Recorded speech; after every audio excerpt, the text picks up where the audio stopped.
Nous lisons le troisième chapitre du 15e au 7e verset, ajoutant le 21e au 22e verset, qui est de nous asseoir. Le peuple venu au pied de Jean-Baptiste était en même temps et put se demander en eux-mêmes si Jean n'était pas le Messie. Mais Jean s'adressa alors à tous. Moi, je vous baptise avec de l'eau, mais il vient celui qui est plus puissant que moi. Je ne suis pas digne de faire la pouvoir de ses sandales. Lui vous baptisera dans l'Esprit Saint et dans le feu. Comme tout le peuple se faisait baptiser et que Jésus priait, après avoir été baptisé lui aussi, alors le ciel s'ouvrit, l'Esprit Saint descendit sur Jésus, sous une apparence corporelle, comme une colonne. Du ciel, une voix se fit entendre.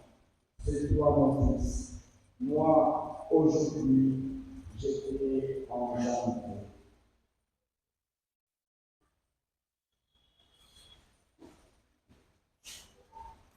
Acclamons la parole de Dieu.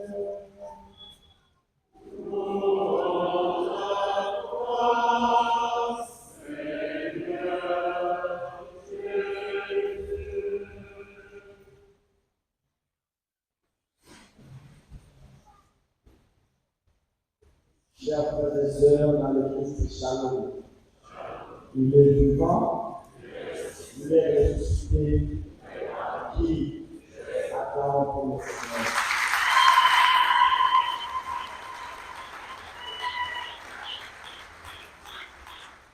Aujourd'hui, nous célébrons la solennité du baptême de Jésus, notre Seigneur. Et cette solennité du baptême de Jésus vient clôturer la période de la nativité et s'ouvre la nouvelle période, le temps ordinaire que nous avons déjà commencé aujourd'hui après le Père. Cette période de nativité s'est identifiée comme une période de lumière. La lumière est venue dans le monde. Cette lumière est venue dans le monde pour chasser les ténèbres, l'obscurité de nos cœurs, l'obscurité de nos soucis, l'obscurité de notre gestion humaine, aussi la gestion financière, notre manière de gérer la république. La lumière est venue pour éclairer nous tous qui étions dans les ténèbres. C'est grâce à la lumière. Et cette lumière s'identifie également par l'incarnation. La période de nativité, l'incarnation, où Dieu, le Fils de Dieu, est devenu homme comme nous. Il a pris la chair humaine. Il veut entrer, partager la vie, la situation, les conditions de chaque peuple. Et cette incarnation n'a pas de race, n'a pas de peau. Jésus, qui s'est incarné, qui est la lumière, la période de l'activité, la période de la lumière, l'enfant placé dans la joie est une lumière, c'est une royauté divine. Et la royauté divine est venue visiter une royauté terrestre, pour que la royauté terrestre devienne une royauté de lumière. Et que chaque enfant, celui qui croit à Jésus comme Seigneur et Sauveur, doit également être lumière. Mais la lumière ne peut pas rester dans la crèche. Mais votre lumière est restée dans la crèche. Vous vivez dans le ténèbre. Les familles sont dans l'obscurité. Nos familles, les différentes familles de notre paroisse vivent dans le ténèbre. Nous visitons les sciences ésotériques. Nous ne sommes pas encore des enfants, des fils et des filles de lumière. quand nous aimerions rester dans les ténèbres, alors la période de nativité sera pour la clôture déjà aujourd'hui. Est-ce que vous êtes sortis de votre obscurité ou bien vous mélangez les Dieu, le Dieu de la lumière et le Dieu du ténèbre? Vous connaissez votre Dieu. Moi, notre Dieu, celui que je sers, il s'appelle Jésus. C'est lui qui a connu la mort sous la croix, mais après 3 jours, il est revenu à la vie et à la vie éternelle. C'est ça la période de la nativité, la période de la lumière. Posons-nous la question, est-ce que nous sommes fils et filles de la lumière par rapport à notre agir? D'abord, restons d'abord au niveau de l'agir, du point de vue du langage. Notre langage, la communication n'est pas seulement une communication langagière, mais la communication est également gestuelle.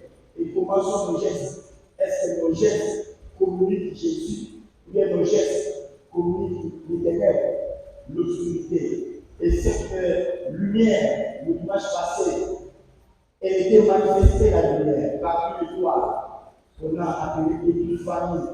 Épiphanie, c'est la manifestation. La lumière se manifeste. Est-ce que vous étiez manifesté par la lumière? Est-ce que le Fils, l'épiphanie, la manifestation de la lumière était également dans votre foyer? Regardons comment vous vivez. Papa et maman, vous vivez comme les mariés de la lumière. Vous vivez comme les enfants de la lumière. Ou vous vivez comme les enfants des ténèbres. Des mariages des ténèbres, de l'obscurité, où il n'y a pas la paix. Il n'y a pas le pardon, où il n'y a pas l'amour, où on vit l'infidélité matin et du soir, comme si c'était le médicament, une ordonnance qu'on a prescrit. Il faut prendre 2 fois 3, il faut prendre le matin et le soir. Nous prenons l'obscurité comme le médicament. Alors, nous clôturons la période de la nativité. Quelle a été votre part dans la lumière? Vous êtes dans la lumière ou vous êtes encore dans les ténèbres? Et aujourd'hui, pour clôturer cette période de nativité avec la célébration du baptême de Jésus, je compte partager avec vous la dernière parole de l'Évangile. C'est la parole du Père. Celui-ci est mon fils bien-aimé. Écoutez-le. C'est ça, le thème qui porte ma méditation, mais pour entrer dans le vif du sujet, ou dans le méandre de ce sujet, prenons d'abord la révélation, théophanie du Père. La théophanie trouve sa racine dans la langue grecque. Théophanie est composée de 2 mots, théos et phania. Théos veut dire Dieu, phania veut dire faire apparaître ou rendre visible. C'est-à-dire la théophanie, c'est rendre visible Dieu, mais c'est à travers le baptême que le Père s'est rendu visible.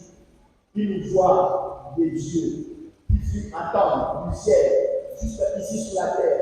Nous avons écouté la voix.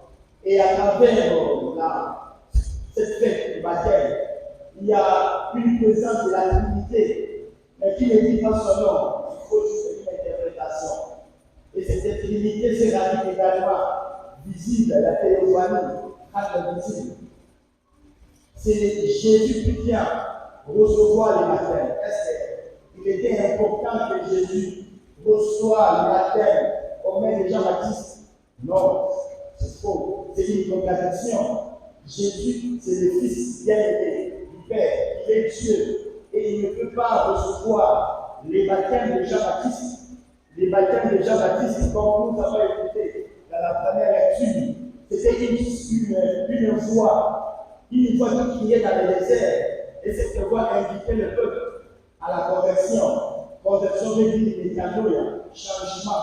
Donc le baptême de Jean-Baptiste, c'est le baptême du changement. Et Jésus devait se changer en quoi? Il est le Fils bien-aimé. Alors à travers la Trinité, ce seul, il y a 3 personnes en Dieu. Et les 3 personnes en Dieu n'ont pas pris la chair humaine. Parmi les 3 personnes en Dieu, seul le Fils, la deuxième personne de la Trinité, qui a la chair humaine.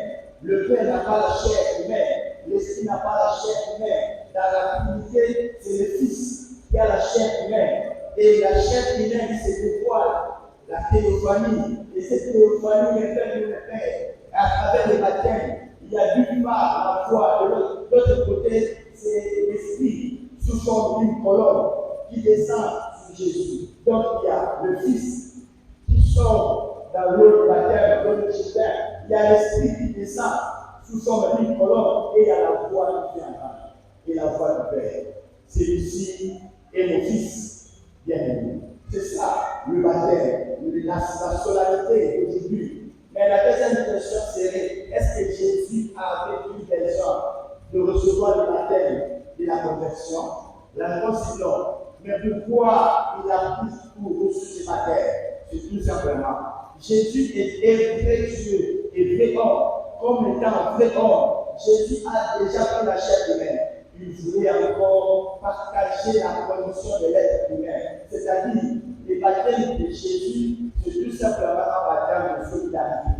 Il vient partager, il vient prendre cette nature humaine. Mais Jésus, ce n'est pas une nature pécheresse, parce qu'il est le Fils bien-aimé du Père. Et à chaque fois que nous sommes avec Jésus, nous sommes avec le Fils bien-aimé du Père. Et nous également, nous sommes les fils adoptifs par rapport à Jésus. Nous sommes les fils du Père, les fils adoptifs. Et de la même manière que le vrai Fils, le Fils de Dieu, le jour du baptême, il y a une colonne, un esprit qui descendait. Il y a une voix qui parle, c'est le Fils de Dieu. Et c'est la même voix que Dieu avait prononcé pour parler. C'est le même message qui retentit encore dans vos oreilles. Mon Fils bien-aimé. Est-ce que vous êtes fils bien-aimé du Père? Partage de votre baptême, partage de votre mariage, partage de vos sacerdoces. Nous recevons les sacrements. Le baptême fait partie des sacrements. L'Église en a 7 sacrements. Et chacun des sacrements porte une grâce. Les sacerdoces à sa grâce, le mariage à sa grâce, le baptême, c'est le premier sacrement qui nous fait entrer pour que nous soyons appelés fils de Dieu. On ne fait passer par l'eau du baptême, le jour-là. Et le jour-là, on nous a passé une bougie allumée, un habit là, et nous sommes fils adoptifs. Et vous l'êtes aujourd'hui alors. Vous gardez encore votre habit là aujourd'hui. Est-ce qu'il y a de la théophanie dans votre sacrement? Moi, c'est le sacrement du sacerdoce. Vous, c'est le sacrement du mariage. Pour ceux qui sont célibataires, et les sans-patrons seront appelés sacrement. Le mariage, c'est les sacerdoces. Mais vous qui êtes déjà dans le mariage, et moi qui suis dans les sacerdoces, dans ma théophanie, dans la théophanie du Père, est-ce que je suis le Fils bien-aimé? Est-ce que dans votre mariage, vous êtes le l'épouse bien-aimé? Vous êtes le l'époux bien-aimé? Vous êtes le garçon bien-aimé? Ou bien nous sommes des poulous dans la chrétienté et nous restons dans l'éternel? Alors, la vie publique de Jésus commence. On tourne la page à la nativité. La vie publique commence. Cette vie publique viendra prolonger le message de Jean-Baptiste. C'est Jean qui a annoncé la conversion. Et cette conversion sera accomplie totalement à Jésus. C'est Jésus qui est le symbole de la conversion. Alors, pour que vous soyez convertis dans votre sacrement, il faut alors recevoir Jésus comme Fils bien-aimé, comme Seigneur et Sauveur. S'il est ainsi votre Seigneur et votre Sauveur, alors vous serez aussi fils de lumière. Et fils de lumière, il sera caractérisé par une chose: la crainte de Dieu et pratiquer les œuvres de justice. Dès que vous pratiquez l'injustice, vous n'êtes pas de Dieu. Jésus, dans la vie pratique, dans la vie ordinaire de Jésus, les textes disent, on va l'écouter de Jésus. Partout où il passait, il pratiquait du bien. Alors, si vous êtes fils bien-aimé, vous allez pratiquer les œuvres caritatives, la charité, et vous allez vivre dans la crainte de Dieu. Vous ne serez pas exposé le jour de Dieu au péché. Donc, quand vous êtes toujours dans le péché, donc il n'y a pas la crainte de Dieu. Vous n'êtes pas fils adoptif, vous n'êtes pas fils de lumière. Et la voix de Dieu là, la voix que tu entends là, c'est le son de Fils bien-aimé. Voilà, vous n'allez jamais écouté cette voix, parce que vous êtes dans le ténèbres, vous pratiquez les œuvres démoniaques. Et Jésus aujourd'hui, à travers les matins, il nous invite tous à renouveler encore nos engagements baptismaux et que revenons à la lumière, suivons Jésus, vivons dans la crainte de Dieu et pratiquons les œuvres de la justice. Amen.